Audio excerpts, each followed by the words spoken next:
Yes sir. जी sir, office में ही। हाँ, उसी को इंटरोगेट करने जा रहा हूँ। पता है सर, वो क्रिमिनल नहीं है, लेकिन क्रिमिनल कोई माँ के पेट से पैदा तो होता नहीं है। मजबूरी, हालात, लालच क्रिमिनल पैदा करते हैं। देखते हैं इसे किसने क्रिमिनल बनाया।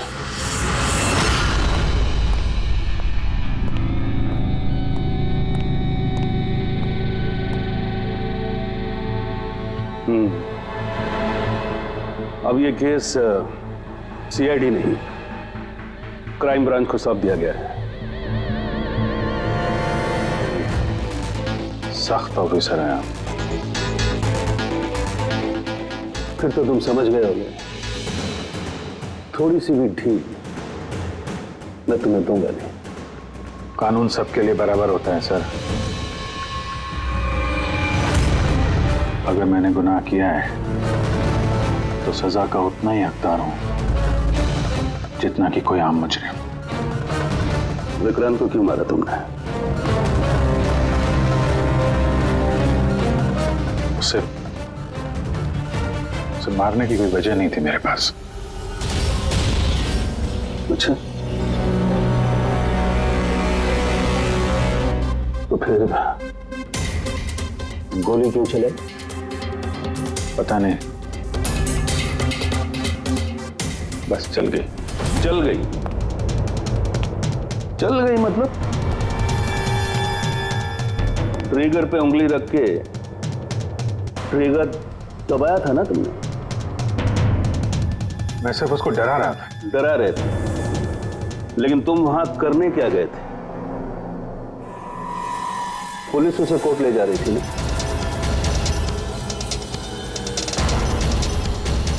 मेरे वहां होने की वजह जानने के लिए आपको सर मेरा और विक्रांत का इतिहास जानना होगा।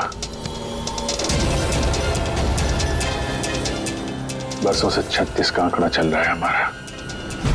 कई बार वो मेरे हाथ आते आते रह गया, लेकिन इस बार मैंने उसे पकड़ ही लिया।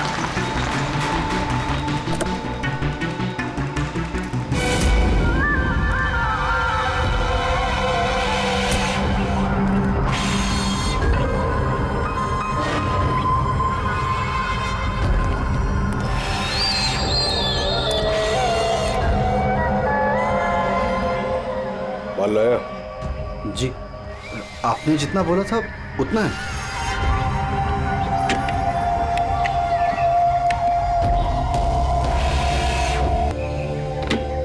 अगला कंसाइनमेंट अगले महीने की 5 तारीख को। जी, पैसे?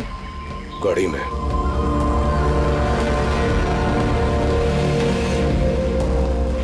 क्या बात है, इतना पसीना क्यों आ रहा है? पसीना? नहीं तो। जो स्कूल में तुझे एडमिशन नहीं मिला था ना, उस स्कूल का हेडमास्टर था मैं। क्या छुपा रहा है? नहीं, कुछ भी नहीं। ओह, तो ये बात है। किसने भेजा? सीआईडी को बुलाया तूने? विक्रांत को धोखा देना बहुत महंगा पड़ेगा तुझे।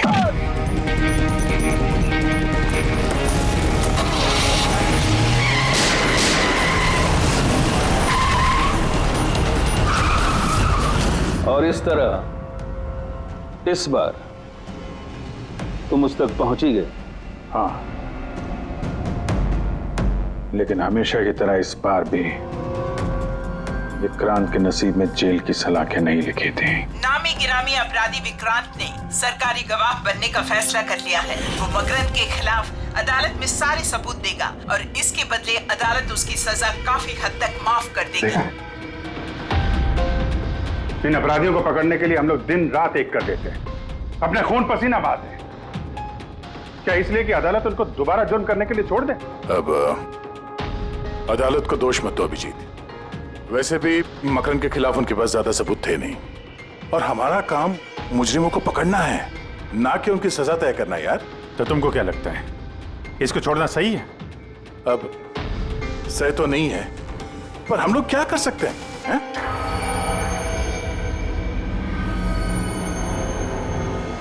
कर सकते हैं दया, बहुत कुछ कर सकते हैं। बहुत बड़े बड़े मुजरिम देखे हैं मैंने सर, पर ये विक्रांत कुछ अलग ही था। हर बार कुछ ना कुछ करके बच ही जाता। तो इस बार उसका बच निकलना तुम्हें मंजूर नहीं था, क्यों? यही बात है ना? ठीक समझा। इसलिए जब मुझे पता चला कि इस केस का इंचार्ज मेरा पुराना दोस्त मुरली है, तो विक्रांत से मिलना है मुझे। यार सिर्फ 10 मिनट। अभिजीत, तुम ये जानते हो कि ये मुमकिन नहीं है। This doesn't fit into any kind of protocol. मैं तुम्हें परमिशन नहीं दे सकता। परमिशन? वो आरती याद है तुम्हें? बीकॉम सेकेंड ईयर की स्टूडेंट, कैसे तड़पा तड़पा के मारा था उसने। किसने परमिशन दी थी उसे ऐसा करने के लिए? और वो 80 साल की बूढ़ी औरत जिसे आंख से दिखता नहीं था, उसके हाथ पांव काट दिए थे उसने।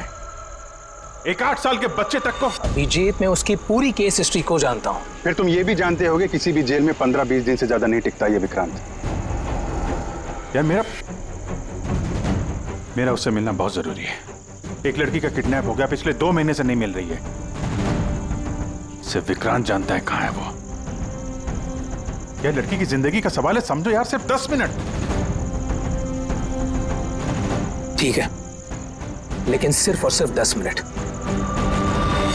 तो इस तरह तुम विक्रांत की वैन तक पहुंचे, लेकिन तुम्हें तो सिर्फ उस लड़की के बारे में जानना था ना? ये सब कैसे हुआ? ये सच है सर, मैं सिर्फ लड़की के बारे में जानने गया था, मगर 5 मिनट का टाइम दे रहा हूं। दिमाग पे जोर डाल ले और अच्छी तरीके से हिला ले। आरजू कहां है? आरजू? कौन सी आरजू? किसकी आरजू? मैं नहीं जानता किसी आरजू को। वही लड़की जिसे तूने किडनैप कर रखा है। ओह सॉरी, भूल गया था। कहां रखा है उसे? जानता है अभिजीत, पिछली बार भी मैंने एक लड़की को किडनैप किया था, फिर भूल गया था। फिर अचानक 2 महीने के बाद मुझे याद आया, तो फिर जाकर देखा कि उसकी लाश कुर्सी से बंधी हुई थी और उसकी लाश पर मक्खियां भिनभिना रही थी। और अब आरजू का भी वही हाल होने वाला है। ऐसा कुछ नहीं होगा।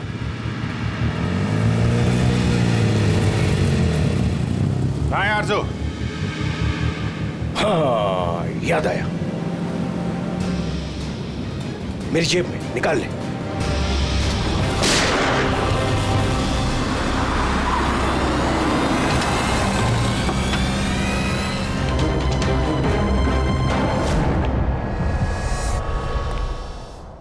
कैसे हुआ ये सब? पता नहीं सर कैसे हो गया। मैं तो सिर्फ उसे गन दिखा के डरा रहा था सर। गोली चलाने का कोई इरादा नहीं था सर मेरा। अच्छा। तो तुम सिर्फ गन दिखा रहे थे, हाँ? और गन अपने आप चल गई। तुम CID ऑफिसर हो या कोई नौसिखिए? I mean, amateur shooter. मैं पहला सवाल, तुम वहां गए क्यों थे? जब कानून अपना काम कर रहा था तो तुमसे किसने कहा था बीच में टांग अड़ाने के लिए? जैन जी प्लीज, आप जरा शांति से बात कीजिए। अभिजीत एक CID ऑफिसर है, कोई राह चलता आदमी नहीं। देखो, अभिजीत मेरे लिए सिर्फ और सिर्फ एक मुजरिम है, मकरंद की तरह। हाँ, वैसे कितने रुपए लिए तुमने मकरंद से विक्रांत को मारने के लिए?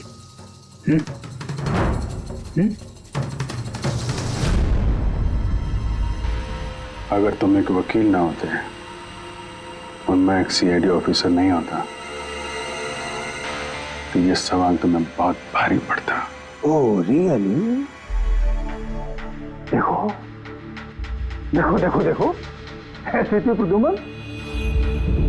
इसके तेवर तो देखो, फोन करके बैठा है और मुझ जैसे लॉयर को, सीनियर लॉयर को धमकी दे रहा है। ऐसे चार्जेस लगाऊंगा आप जन्मों तक जेल में बैठ के सड़ोगे। ये चीज हो गए तुम वहां। मानता हूं गोली चलाई मैंने सर, विक्रांत को मार दिया, लेकिन उसे मारने का कोई इरादा नहीं था मेरा।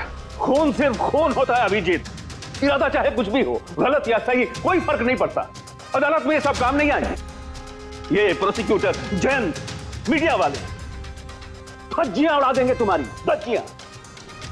इस जुर्म की सजा भुगतने के लिए मैं तैयार हूं सर, लेकिन जयंत और मीडिया वाले जो मुझ पर इल्जाम लगा रहे हैं मकरंद से मिले होने का, यह मैं कभी बर्दाश्त नहीं कर सकता। अभिजीत, फिर तो तुम्हें कोई नहीं बचा सकता।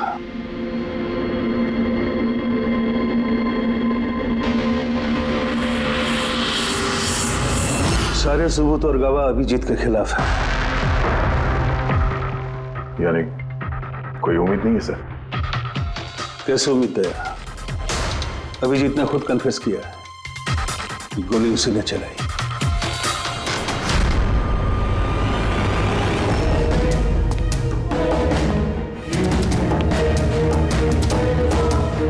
विक्रांत की मौत अभिजीत की गोली से नहीं हुई है बॉस।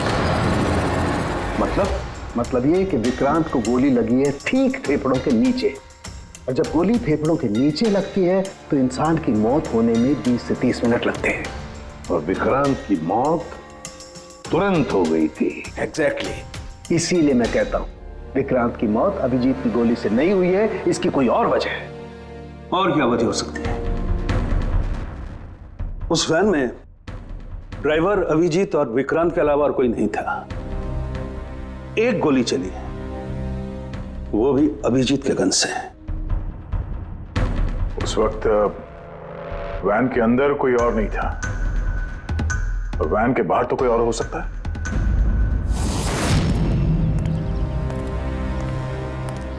अभिजीत, उस वक्त गाड़ी के बाहर कोई था जिस वक्त गोली चली?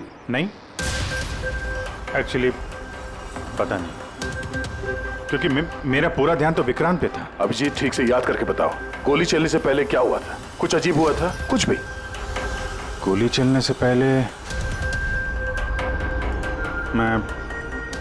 मैं विक्रांत से बात कर रहा था, और हाँ, अचानक वैन को झटका लगा, गाड़ी हिल गई और विक्रांत भी थोड़ा गिर गया और मेरा भी संतुलन बिगड़ गया और गोली चल गई। एक मिनट, झटका लगा? किस तरह का झटका? जैसे सड़क पे अचानक से कोई गड्ढा आ गया, पूरी वैन हिल गई। लेकिन यहाँ तो सड़क बिल्कुल ठीक है, दूर दूर तक कहीं कोई स्पीड ब्रेकर भी नहीं है, स्मूथ। यहाँ गड्ढा कैसे आ सकता है? हाँ साहब, झटका लगा था, मेरी पूरी वैन यूं दाईं तरफ मुड़ गई।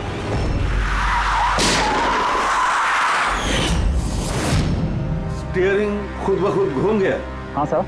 ये कैसे हो सकता है? साहब, ये तो मुझे भी पता नहीं चला कैसे हो गया। इससे पहले कि मैं वैन को संभाल पाता, पीछे से गोली चलने की आवाज आ गई।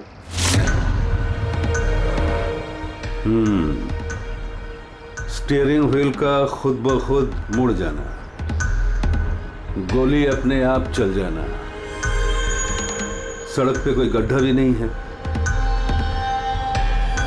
आखिर यहां हुआ तो क्या हुआ?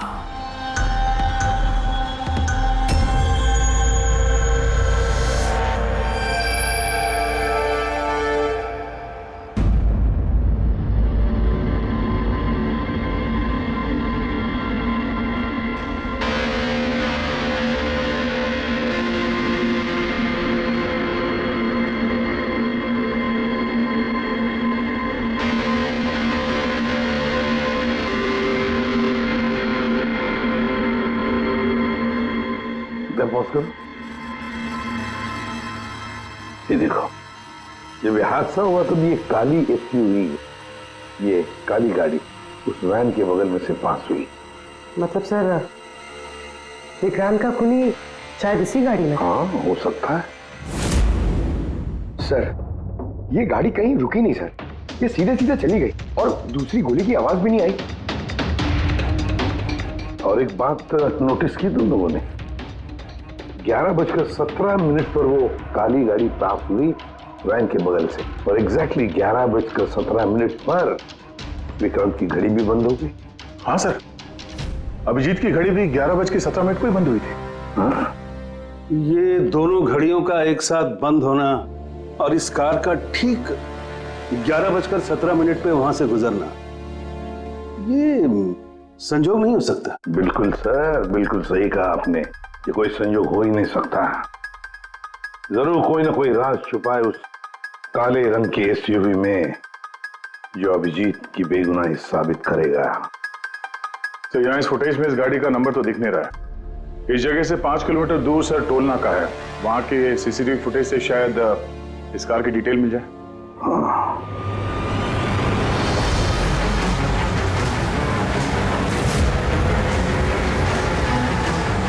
अगर वो गाड़ी टोल नाका से गुजरी ही नहीं तो यहीं कहीं आसपास होनी चाहिए, इसी इलाके में। सर, वो देखिए, काले रंग की कार।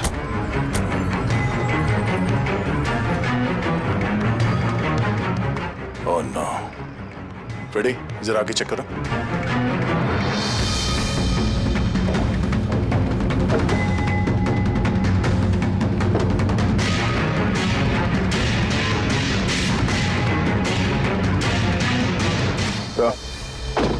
ये वही काली एसयूवी है, जला दी गई है। मतलब गाड़ी में ऐसा जरूर कुछ था जो खूनी मिटाना चाहता था। सर, ना तो नंबर प्लेट दिख रही है और ना ही चेसी नंबर, सारे सबूत मिटा दिए मुजरिम ने।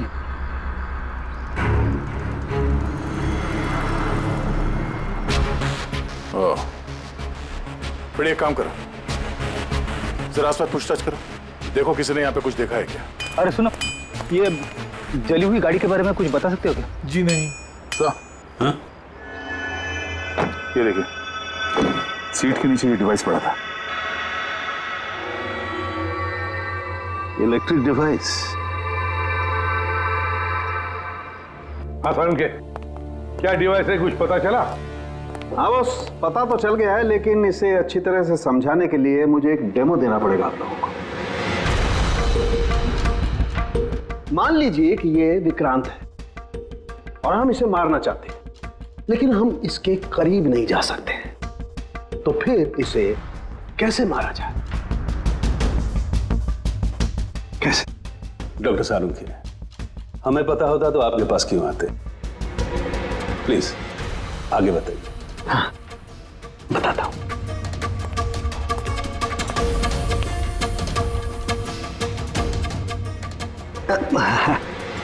आप थोड़ा पीछे हट जाइए प्लीज। Thank you.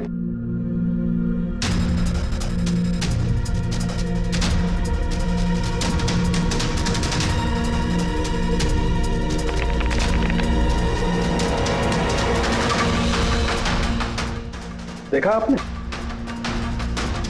बस बिना नजदीक जाए इसे ऐसे मारा जा सकता है। ये आपने किया कैसे सर? क्योंकि जैसे ही हमें इस डिवाइस के बारे में पता चला, हमने विक्रांत के पुराने मेडिकल रिपोर्ट्स मंगवाए जेल में से। ये स्कैन 2 महीने पुराना है और ये वाला स्कैन ये हमने कल रात को लिया, उसके मरने के बाद।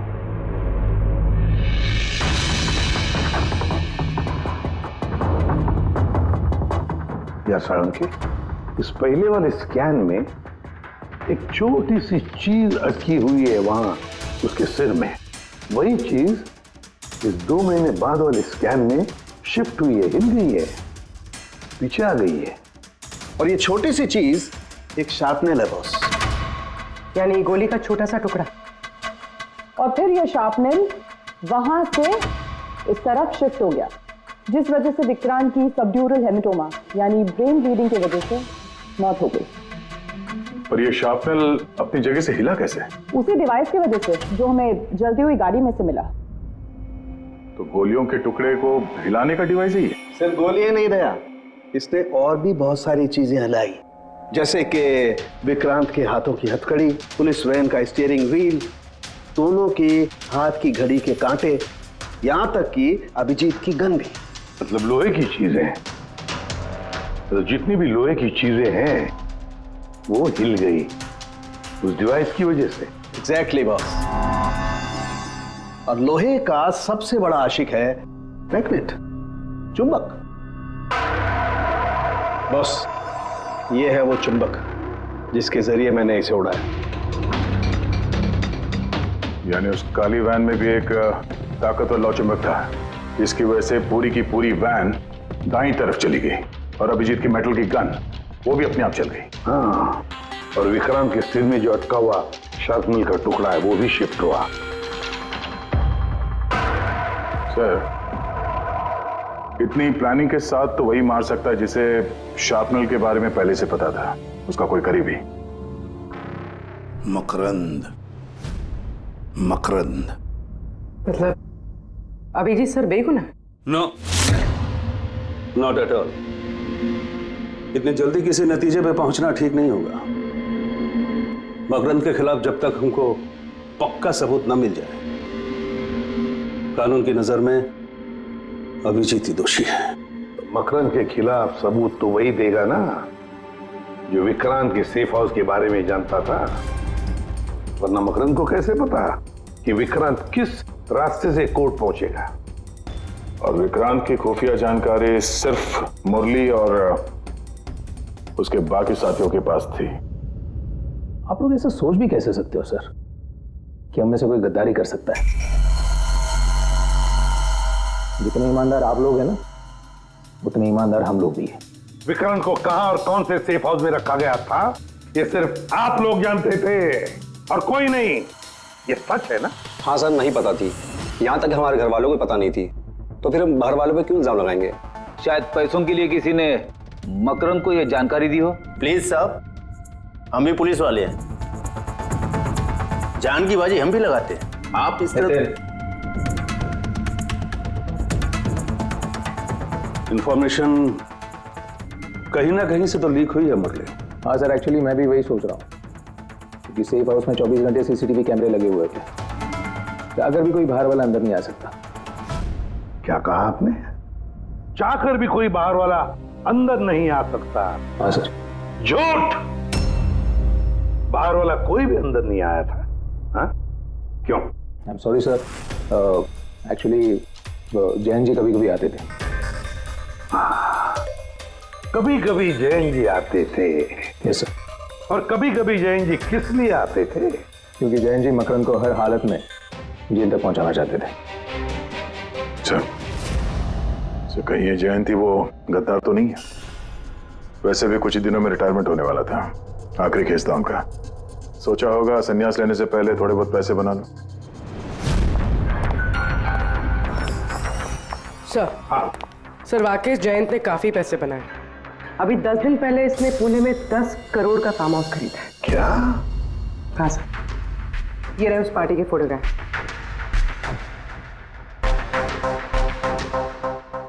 एक मिनट, माय गॉड, दया पहचाना इसे? हाँ सर, ये तो जोगी है, मकरंद का खास चेला। जोगी, मकरंद का खास चेला, और वो भी जयंत की पार्टी में।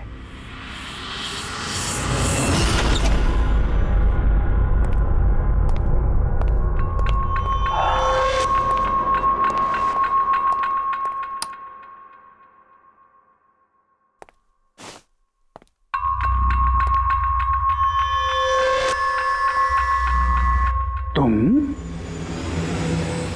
यहां कैसे और मेरे घर में घुसे कैसे? हाँ? मुजरिमों को उनके बिल से निकालने के लिए बिल के अंदर तो घुसना ही पड़ता है जैन साहब। मुजरिम? मुजरिम मैं हूं या तुम? मैं?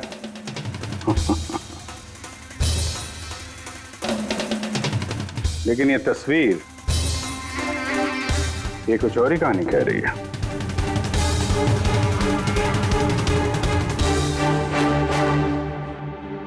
नो, आई डोंट नो, मैं नहीं जानता इसको। नहीं जानते? कमाल है, बहुत भोलेपन का नाटक कर रहे हो जैन साहब। मकरंद के पैसों से ये फार्म हाउस खरीद लिया और अब उसके चेले जोगी को पहचानने से भी इनकार कर रहे हो। What nonsense! कौन जोगी? कैसा जोगी? मैं किसी जोगी वोगी को नहीं जानता। अगर नहीं जानते तो ये जोगी तुम्हारी पार्टी में क्या कर रहा था? देखो, मेरी पार्टी में 400 से ज्यादा लोग आए थे। अब मैं हर एक को तो नहीं पहचानता ना। और रहा सवाल मेरे फार्म हाउस का, तो मेरी जिंदगी भर की खून पसीने की कमाई है, समझे? मकरंद की बात कर रहे हो ना तुम? वो देखो, उस केस में उसके खिलाफ सारे सबूत मौजूद हैं। विक्रांत ने मरने से पहले मुझे सारे सबूत सौंप दिए थे। मकरंद को तो मैं फांसी पर लटकाऊंगा और साथ में तुम्हें भी। लाइट हो क्या हुआ? स्विच तो ऑन है। हुआ क्या लाइट को?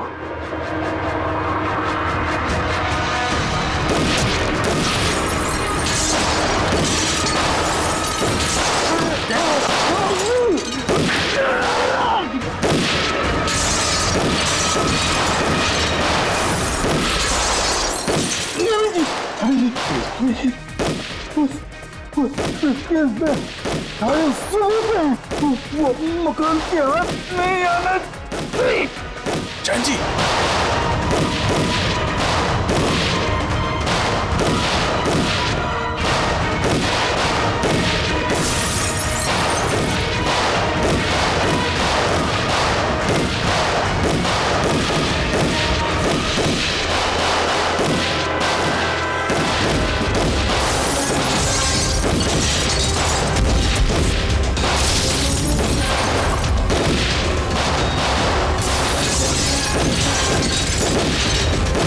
कमाल कर दी तुमने अभिजीत, वाकई कमाल कर दी। अरे पूरी मीडिया तुम्हारे जान के पीछे पड़ी है, अब तो उनको लॉटरी लग गई। अब कह रहे जैन का खूनी अभिजीत है। सर, उनके कहने से क्या होता है? आपको पता है मैं निर्दोष हूं सर। लेकिन तुम्हें वहां जाने की जरूरत क्या थी? जैन के घर में, वहां के सीसीटीवी कैमरे में साफ दिख रहा है कि जैन के मौत के वक्त तुम वहां थे। और सिर्फ इतना ही नहीं, अब तो पूरी सीआईडी टीम पर इल्जाम लगा रहे हैं कि हम तुम्हें बचाने की कोशिश कर रहे हैं। इल्जाम तो लगेगा ही ना प्रद्युमन। जयंत मकरंद के खिलाफ नया सबूत पेश करने वाला था अदालत में, और ठीक एक दिन पहले उसकी मौत हो गई। लेकिन वो सबूत मुजरिमों के हाथ नहीं लगा सर। मैं लेके आया। जैन से मरने से पहले मुझे ये सारे सबूत सौंप दिए। ये सबूत, ये फोटोग्राफ्स, ये पेपर्स, ये सबूत काफी नहीं है मकरंद को अदालत में सजा दिलवाने के लिए। काफी नहीं है ये सबूत। तो वो पेनड्राइव से कुछ पता चल सकता है ना? अभिजीत, ये पेनड्राइव पासवर्ड मांग रही है। जैन ने मरने से पहले पासवर्ड वगैरह बताया था? नहीं सर, इसके पहले वो कुछ बोल पाते उन्होंने दम तोड़ दिया था। अरे यार,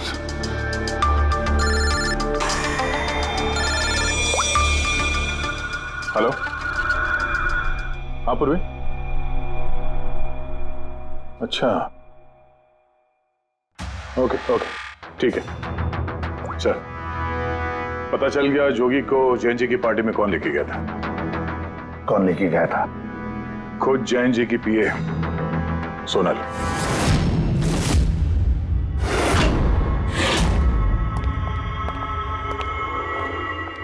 सर ये सब?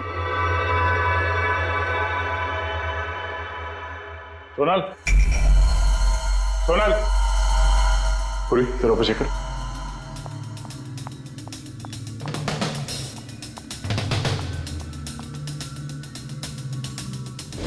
Sonal,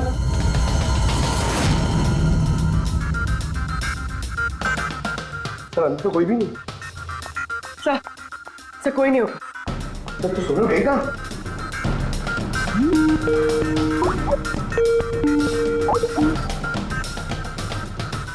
video call?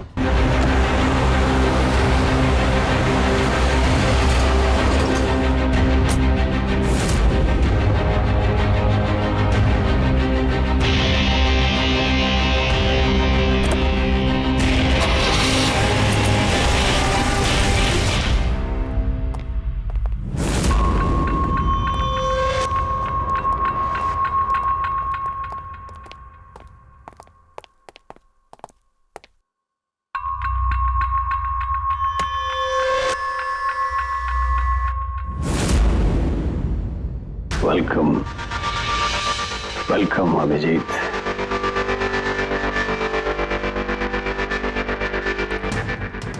मकरंद के आशियाने में तुम्हारा स्वागत है।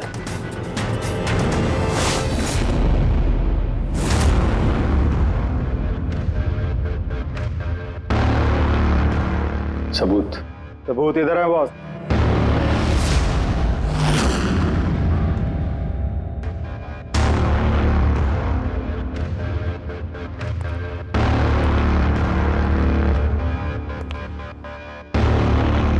मकरंद, सबूत तुम्हें मिल चुका है, अब सोनल को जाने दो। यस। वैसे भी वो कहते हैं ना कि मरने वाले की अंतिम इच्छा अधूरी नहीं रहनी चाहिए। सोनल को बुलाओ।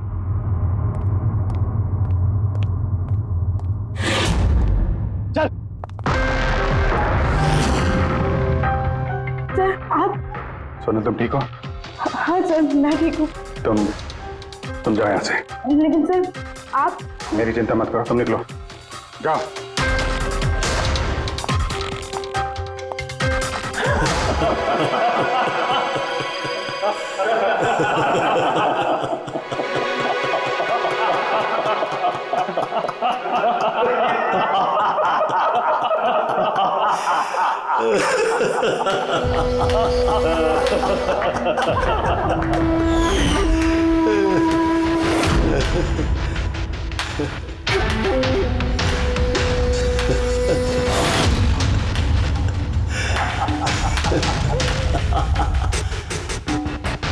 सोनल, तुम भी? मानते हो ना मेरे दिमाग को? तुम सीआईडी वालों को भी मैंने चकमा दे दिया।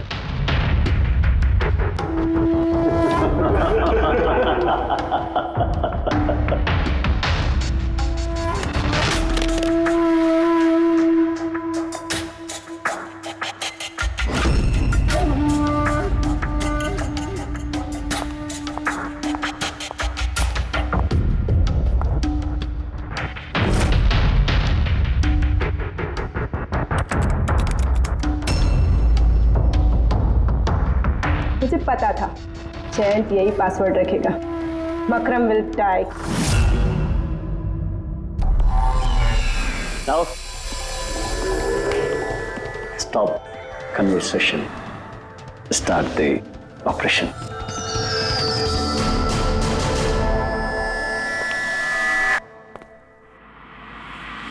मरने का टाइम हो गया। टाइम हो गया? नहीं तो?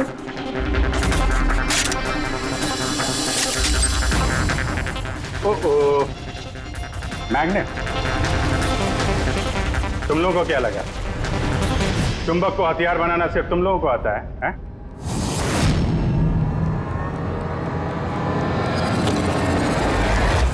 इस ब्रीफ केस में वैसा ही चुंबक है जैसा तुम लोगों ने उस गाड़ी में लगाया था विक्रांत को मारने के लिए। मकरंद, खेल खत्म तुम्हारा।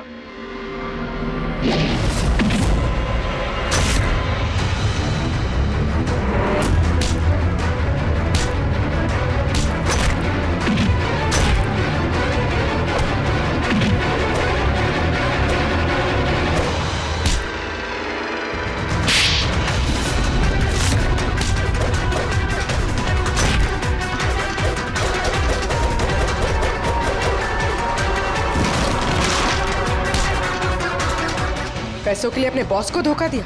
हाँ?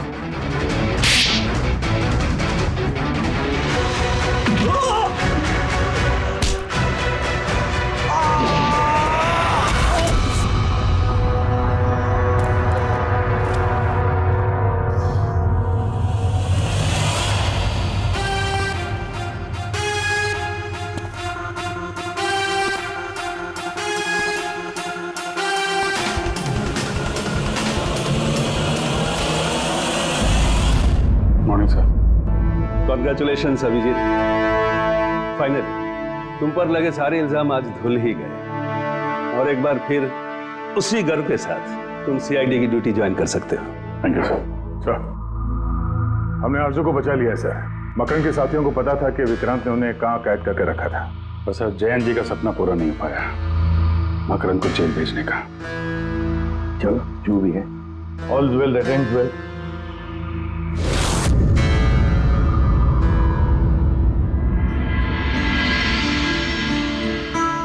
संभालो अपनी अमानत को।